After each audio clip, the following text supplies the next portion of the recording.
खुश आमदीद एक बार फिर आपकी खिदमत में हाजिर है रहमत रमज़ान नशरियात आप देख रहे हैं बराह रास्त।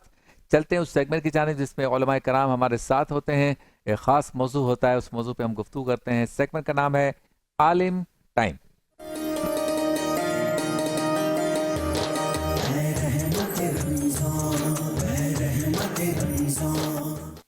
मौजूद है हमारे साथ मुफ्ती शाहिद नईमी साहब। अस्सलाम वालेकुम, बहुत शुक्रिया आप तशरीफ़ लाए। बाएं हाथ पे मौजूद हैं मुफ्ती गुलाम दस्तगी साहब, आपको भी अस्सलाम वालेकुम, बहुत शुक्रिया आप तशरीफ़ लाए। इनके साथ हैं डॉक्टर जवाद हाशमी साहब, आपको भी अस्सलाम वालेकुम, बहुत शुक्रिया आप भी तशरीफ़ लाए। मौजू हमारा आज का है इस्तिग़फ़ार, और इस्तिग़फ़ार के मौजू पे गुफ्तगू करने से पहले मैं डॉक्टर जवाद हाशमी साहब से कहूँगा कि जो जनाब खामनाई साहब की शहादत हुई, इस हवाले से कुछ जुमले आप। जी, बिस्मिल्लाहिर्रहमानिर्रहीम। आज बहुत बहरहाल तकलीफ़ दह एक इस दिन है हमारे लिए। यकीनी तौर पर आलम इस्लाम के अज़ीम रहनुमा हज़रत आयतुल्लाह उज़्मा सैयद अली ख़ामनाई जो है वो जाम शहादत नोश कर गए और हमारे दरमियान अब नहीं रहे।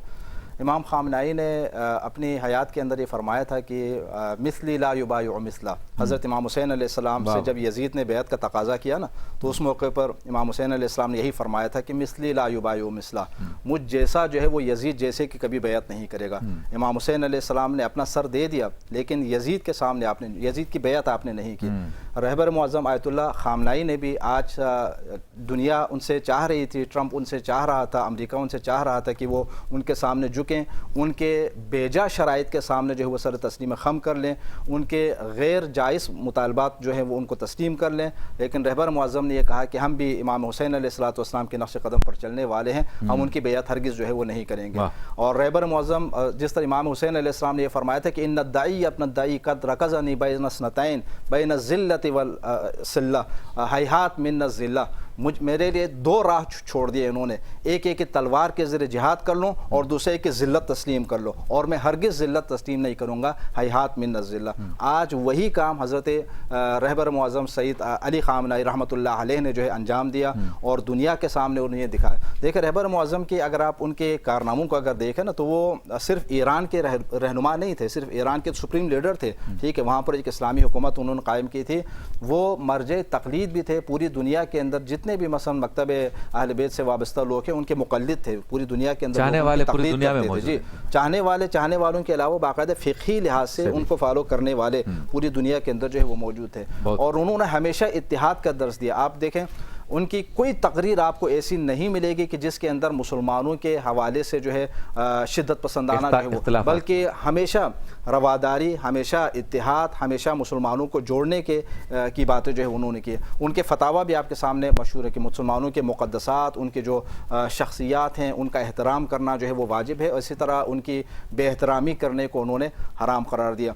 आज चूँकि इंसान जब शकी तरीन इंसानों के हाथों जब कोई जाम शहादत नोश कर जाता है तो इसके लिए बायस इज़्ज़त होती है। कुरान करीम के अंदर भी अल्लाह ताला ने ऐसे शहदा के लिए फरमाया कि इनको आप मुर्दा ना कहें बल्कि ये ज़िंदा हैं, और अपने रब के यहाँ जो है ये क्या है सुरखरू होते हैं। और अल्लाह रब आज बहरहाल इंतहाई दुख का मकाम है, और उम्मीद ये है कि इंशाअल्लाह ईरान जिस तरह अमेरिका की तनसीबात के ऊपर मुख्तलिफ ममालिक के ऊपर हमला कर रहे हैं और इसराइल के ऊपर जो इन्होंने हमला किया है, ये सिलसिला मज़ीद और बढ़ेगा, और इंशाअल्लाह इस खून नाहक का बदला जो है वो ज़रूर लिया जाएगा। आपके जज्बात बहुत ज़रूरी थे कि लोगों तक पहुँचे। बहुत शुक्रिया आपका, जज़ाकल्लाह। इसलिए मैंने कहा कि इस पर गुफ्तगू करें। अच्छा मुफ्ती साहब, इस्तिग़फ़ार हमारा आज का मौजू है। लफ्ज़ इस्तिग़फ़ार के माना क्या है, और जब हम इसे अपने लिए यानी मुसलमान अपने रब से ताल्लुक़ के बाद इस माने को अख़ज़ करता है तो उसका माना क्या होता है? अल्हम्दुलिल्लाहि रब्बिल आलमीन वस्सलातु वस्सलामु अला रसूलिहिल करीम, अम्मा बाद, फ़अऊज़ु बिल्लाहि मिनश शैतानिर रजीम, बिस्मिल्लाहिर रहमानिर रहीम। वमन यअमल सुअन औ यज़लिम नफ्सहु सुम्मा यस्तग़फिरिल्लाह यजिदिल्लाह तव्वाबर रहीमा। सदक़ल्लाहु अज़ीम। इस्तिग़फ़ार के फ़वाइद कुरान और सुन्नत में बहुत ज़्यादा आए हैं और इस पर ताकीद भी आई है। इस्तिग़फ़ार का मतलब ये होता है कि अल्लाह तबारक व तआला से माफ़ी मांगना, बख्शिश तलब करना। अहलुल्लाह का ये वतीरा रहा है कि वो हमेशा अपनी ज़ुबान पर इस्तिग़फ़ार की तस्बीह को जारी रखते, और इस्तिग़फ़ार के ज़रिए ही वो अल्लाह का क़ुर्ब हासिल करते थे। क्यों? इसलिए कुरान मजीद बुरहान रशीद के अंदर अल्लाह तबारक व तआला फरमाया हो, जो शख्स अपनी जान पर जुल्म करे, गुनाह कर बैठे, फिर वो अल्लाह की बारगाह में आकर सिद्क़ के दिल से तौबा करे, بخشش طلب کرے تو بے شک وہ اللہ کو بہت زیادہ مہربان رحم کرنے والا پائیں گے۔ واہ، جناب رسالت میں آپ صلی اللہ تعالیٰ علیہ وآلہ وسلم کی پوری زندگی کا ہم مطالعہ کرتے ہیں تو ہمیں حضور سید عالم صلی اللہ علیہ وسلم کی زندگی کے اندر گریہ زاری ہی نظر آتی ہے۔ واہ واہ، اور آپ صلی اللہ علیہ وسلم نے جا بجا استغفار کی تلقین فرمائی ہے، اور آپ کے اصحاب جو آپ کی مجلس میں رہا کرتے تھے، اصحاب جب وہ دیکھتے کہ حضور سید عالم صلی اللہ علیہ وسلم کی زبان مبارک پر استغفار جاری ہے اور آنکھوں سے چشمان رحمت جاری ہے، تو صحابہ کرام، ابھی سرکار نے کچھ فرمایا نہیں ہے، صحابہ کرام سرکار کو دیکھتے تو صحابہ کرام کی چیخیں نکل جایا کرتی اللہ اللہ، کہ حضور جو اللہ کے محبوب ترین نبی ہیں، ہم، مالک شریعت ہیں، مالک جنت ہیں، اور ان کے کرم سے، ان کی وجہ سے اصحاب کو اللہ نے جنت عطا فرمائی۔ ہم، ان کا عمل یہ تھا کہ وہ ہر وقت اللہ کی بارگاہ میں زبان پر استغفار کو جاری رکھتے تھے، تو صحابہ کرام پر ان کی وہ ہیبت ایسی طاری ہوتی تھی کہ صحابہ کی چیخیں نکل جاتی۔ اللہ، یعنی کثرت سے حضور کی زندگی میں استغفار کی ہمیں تعلیم ملتی ہے، اور استغفار کا مطلب یہ ہوتا ہے کہ انسان گناہ پر اللہ سے جب توبہ کرتا ہے تو اللہ کی بارگاہ میں اس کی توبہ جو ہے مقبول ہوتی ہے۔ اور استغفار کی تو اتنی برکتیں احادیث میں اللہ بیان ہوئی ہیں، قرآن کی آیات ہیں، قرآن حدیث کے مجید، الفاظ فرقان ہیں۔ حمید کی بے شمار آیتیں ہیں کہ استغفار سے انسان اپنے آپ کو اللہ کی بارگاہ میں پیش کرتا ہے، اللہ، اور اللہ تبارک و تعالی جب اپنے بندے کی استغفار سنتا ہے تو وہ عرش معلیٰ کے فرشتوں کو جمع کر کر اور دکھاتا ہے کہ دیکھو یہ میرا بندہ جس نے ظلم کیا، گناہ کیا، میری نافرمانی کی، اب اس نافرمانی پر پشیمان ہو کر وہ اپنے آپ کو ادنا پیش کر رہا ہے ہم، کہ اللہ تو میری بخشش کر دے، میں تجھ سے معافی مانگتا ہوں، استغفار کرتا ہوں، تو اللہ فرماتا ہے فرشتوں گواہ ہو جاؤ، میں نے اس کو بخش دیا ہے، اس کی توبہ قبول کر لی کیا ہے۔ بات ہے، تو سبحان انسان کو چاہیے اپنی زندگی میں اللہ کی بارگاہ میں اپنے آپ کو پیش کرتا رہے، اپنے گناہوں کی معافی مانگتا رہے، اپنی زبان کو استغفار سے تر رکھے، اسی میں انسان کی بھلائی ہے، کامیابی ہے۔ آمین آمین۔ اچھا، گناہ پر ڈاکٹر صاحب قائم رہتے ہوئے بندہ کہے کہ میں توبہ کر رہا ہوں، بس گناہ نہیں چھوڑ رہا اور توبہ استغفار کر رہا ہے، تو ایسے کے لیے کیا ہے؟ دیکھیں، توبے کی شرائط ہیں۔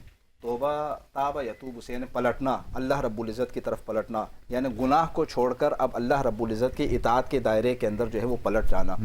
آپ اگر روایات کے اندر دیکھیں، مولا کائنات حضرت علی علیہ السلام کا نہج البلاغہ کے اندر ایک خوبصورت فرمان ہے، ایک شخص استغفار کر رہے تھے، جس طرح آپ نے ابھی سوال کیا نا کہ ایسے ہی صرف زبانی طور پر لقلقۂ زبانی کے طور پر استغفار کر رہے تھے، تو حضرت علی علیہ السلام نے فرمایا، مفہوم یہ ہے کہ تم اس طرح استغفار کر رہے ہو، استغفار اس طرح کیا جاتا ہے؟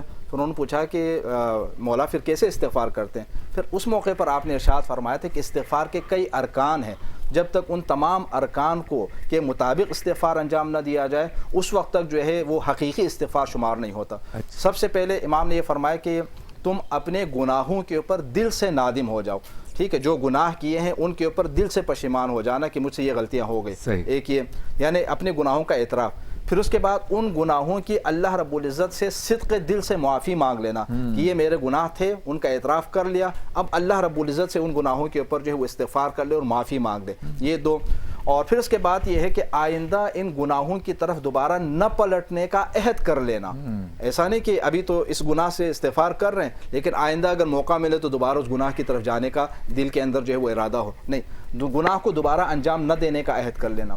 اور اس کے بعد اس کا ایک اور رکن یہ آپ نے بیان فرمایا کہ تم نے ان گناہوں کے ذریعے جو اپنے وجود کو بڑھایا ہے، ٹھیک ہے، اگر حرام کما کر اگر تم نے ایسا اگر کیا ہے تو اس کی تلافی کرنا۔ وہ تلافی کیسے کر لیں؟ جی، اس کی تلافی یہ کر لیں کہ اگر کسی کا حق اگر لیا ہے تو حق واپس کر دیں، کسی کام کو اگر چھوڑا ہے تو اس کام کو انجام دے دیں، اور پھر اس کے بعد اللہ رب العزت کی اطاعت کے اندر جو ہے اپنی عمر کو جو ہے بسا لینا تاکہ اس کے ذریعے پھر تمہاری زندگی جو ہے وہ پروان چڑھے۔ پھر فرمایا اس کے بعد تم اب اللہ رب العزت سے استغفار کر لو تو اللہ تعالیٰ تمہیں معاف فرما دے گا، کیونکہ استغفار تو وہ دعا ہے کہ جس کے ذریعے اللہ رب العزت انسان کے سارے گناہوں کو معاف فرما دیتا ہے۔ خود اللہ تعالیٰ نے فرمایا کہ یا ایھا الذین اسرفوا علی انفسہم لا تقنطوا من رحمت اللہ، اے وہ لوگوں کہ جنہوں نے اپنے آپ کے اوپر ظلم کیا، اپنے اوپر اسراف کیا، اللہ تعالیٰ کی رحمت سے مایوس نہ ہونا۔ ان اللہ इस्तगफिरुल्लाह यगफिरुद्दुनूब जमीआ, अल्लाह ताला सारे गुनाहों को माफ़ फरमा देगा। लेकिन माफ़ कब फरमाएगा? माफ़ उस वक्त फरमाएगा जब हम लोग उससे माफ़ी मांगें। बंदा अगर उससे इस्तिग़फ़ार करने पर आमादा ही ना हो तो उस वक्त, एक हदीस है, एक रिवायत के अंदर यह है कि अल्लाह ताला सिर्फ उस बंदे को माफ़ नहीं करता कि जो इस्तिग़फ़ार नहीं करता, उसके अलावा इस्तिग़फ़ार करने वाले सारे लोगों को अल्लाह रब्बुल इज़्ज़त जो है माफ़ फरमा देता है। अच्छा, हम इस्तिग़फ़ार करें, अल्लाह ताला माफ़ फरमाएगा। आजकल के दौर में यानी जिन हालात से हम गुजर रहे हैं, किस तरह से मुसलमान अल्लाह को राज़ी करने के लिए इस्तिग़फ़ार का कौन सा तरीका इख्तियार करें? बिस्मिल्लाहिर्रहमानिर्रहीम, इहदिना सिरातल मुस्तक़ीम, सदक़ल्लाहुल अज़ीम। बिल्कुल देखें, इस्तिग़फ़ार का एक तरीक़ा और कैफ़ियत जो अहादीस मुबारक में बयान कर दी गई। सबसे पहली बात ये कि कोई भी अमल करें तो उसमें यकीन कामिल होना चाहिए कि मेरा परवरदिगार मेरे इस अमल को कबूल करेगा, पहली बात। इसी तरह इस्तिग़फ़ार करें तो उसको यकीन कामिल होना चाहिए कि मैं जो इस्तिग़फ़ार कर रहा हूँ ये अल्लाह के हुज़ूर पेश होगा और मेरी बख्शिश होगी, पहली बात ये। और इसकी वाज़ेह रोशन मिसाल जो है बुखारी शरीफ की हदीस पाक है कि नबी करीम अलैहिस्सलातु और हज़रत अबू सईद खुदरी रज़ी अल्लाह तआला अन्हु इस हदीस के रावी हैं। आप फरमाते हैं कि शख्स ने 99 कत्ल किए, 99 कत्ल किए उसने, और उसको फिर एहसास हुआ क्या कत्ल तो हो गए मुझसे, अब माफ़ी की क्या जरूरत होगी। वो एक बंदे के पास गया, वो आलिम नहीं था, राहिब था। तो राहिब के पास गया, उसने कहा कि मैं क्या करूँ कि अल्लाह मुझसे राज़ी हो जाए, मैंने 99 कत्ल किए। उसने कहा भाई ये कैसे हो सकता है, तूने तो 99 लोगों को मारा है, तुरी तो बख्शिश नहीं होगी। अच्छा। उसको गुस्सा आया, उसने उसको भी मार दिया। अच्छा। बुखारी की हदीस मुबारक में आता है 100 पूरे हो गए। फिर उसको नादामत हो गया, ये तो गलत कर दिया। अल्लाह ने उसको हिदायत दे रही थी। अब हुआ क्या कि वो है ना, रहमत हक बहा नमी जोयल, रहमत हक बहाना मी जोयल, कि अल्लाह की रहमत बहाना तलाश करती है। अब अल्लाह की रहमत ने उसको नवाजना था तो उसको एक मर्द कलंदर मिल गया, एक आलिम रब्बानी मिल गया। सही। उसने कहा कि मैंने जो है 100 कत्ल किए हैं, तो क्या मेरी माफ़ी हो सकती है? कहा 100, इससे भी ज़्यादा अगर तू करे तो अल्लाह उसी रहमत, बस आइंदा, जैसे कि डॉक्टर साहब ने कहा कि हदीस पाक में फरमाया गया आइंदा गुनाह ना करने का पक्का अज़्म इरादा। हाँ। पहली बात ये। तो उसने कहा रब्बुल आलमीन, लेकिन तू एक काम कर, अब देखिए बुखारी शरीफ की हदीस पाक अल्फाज पर गौर करें। उसने कहा तो ऐसा काम कर, अगर तुझे तौबा कबूल करवानी है ना तो नेक बंदों के पास जा, फला बस्ती है, वहाँ कुछ अल्लाह के नेक बंदे हैं, वो इबादत करते हैं, वहाँ जाकर तौबा कर। अभी हदीस पाक में आता, रास्ते में जा रहा था और उसका इंतकाल हो गया। अब जन्नत के फरिश्ते पे आ गए, दोस्त के फरिश्ते आ गए। जन्नत के फरिश्ते कहने लगे भाई ये तौबा की तरफ जा रहा था, हम इसको जन्नत में ले जाएंगे। अगर फरिश्ते आते अल्लाह के हुक्म से, सही है, वही फालून मा युमरून, कुरान फरमाता है फरिश्ते वही काम करते जिनका उनको हुक्म दिया जाता है। अब दोज़ख के फरिश्ते भी आए, जन्नत के भी आए। जन्नत के फरिश्ते ने कहा कि भाई ये तौबा करने जा रहा था, अब इसकी तौबा कबूल हो गई, लिहाजा ये जो है जन्नत में जाएगा। फरिश्तों का तौबा करने जा रहा था, जन्नत के फरिश्तों अभी की नहीं है, तो हम जन्नत में ले जाएंगे। अच्छा। अभी झगड़ा पड़ा, हदीस पाक में आता है नबी करीम अलैहिस्सलाम ने फरमाया कि वो अल्लाह की बारगाह में मुकदमा में पेश हुआ। रब्बुल आलमीन ने फरमाया ठीक है, कोई मसला नहीं है, जहाँ ये गुनाह करता था उस जगह को नापो, यहाँ से जहाँ इसका इंतकाल हुआ है, और जहाँ वो अल्लाह के नेक बंदे हैं उस जगह को नापो, पैमाइश करो जिसके करीब हो। अगर गुनाह की जमीन के करीब है तो उसको जन्नत में ले जाओ, और नेक जगह के करीब, नेकों के करीब है तो जन्नत में ले जाओ। अब अल्लाह ताला जो है ना, वही रहमत हक बहाना जो है। अब इधर फरिश्ते नापने लगे जमीन को, उधर अल्लाह ने जमीन को हुक्म दिया, जो कि हाकिम कुल है, हाकिम मुतलक है।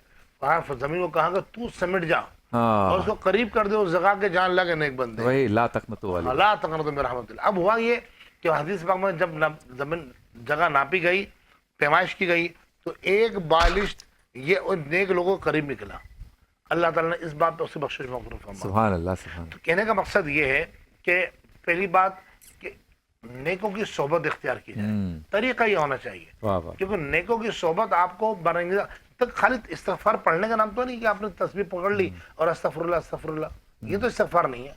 ये जो मतलूब कुरान है, जो मतलूब हदीस है, जो मतलूब शरीयत है, कि इस्तिग़फ़ार कौन सा मतलूब है शरीयत को, वो इस्तिग़फ़ार ये है कि इंसान दिल से नादिम हो, दिल से शर्मिंदा हो और नेक लोगों की सोबत इख्तियार करे, तो इंशाअल्लाह फिर उसको इस्तिग़फ़ार भी कबूल होगा और इस्तिग़फ़ार पर इंशाअल्लाह उसको इस्तिक़ामत। क्या बात है। अच्छा मुफ्ती साहब, कोई ऐसे गुनाह है जिसके बारे में कहा गया हो कि इसकी तौबा कबूल नहीं होगी? जी हाँ, कुरान मजीद बुरहान रशीद ने फरमाया कि शिर्क ऐसा गुनाह है जिसकी तौबा قبول نہیں ہے۔ اب آج کل تو شرک کی تعریف ہی لوگوں کو نہیں آتی، ہر بات میں کہتے اے تم نے شرک کر دیا، تم نے شرک کر دیا۔ ان کو پوچھے شرک کی تعریف کیا ہے، بولا یہ ہم کو نہیں پتا، بس تو نے شرک کر دیے۔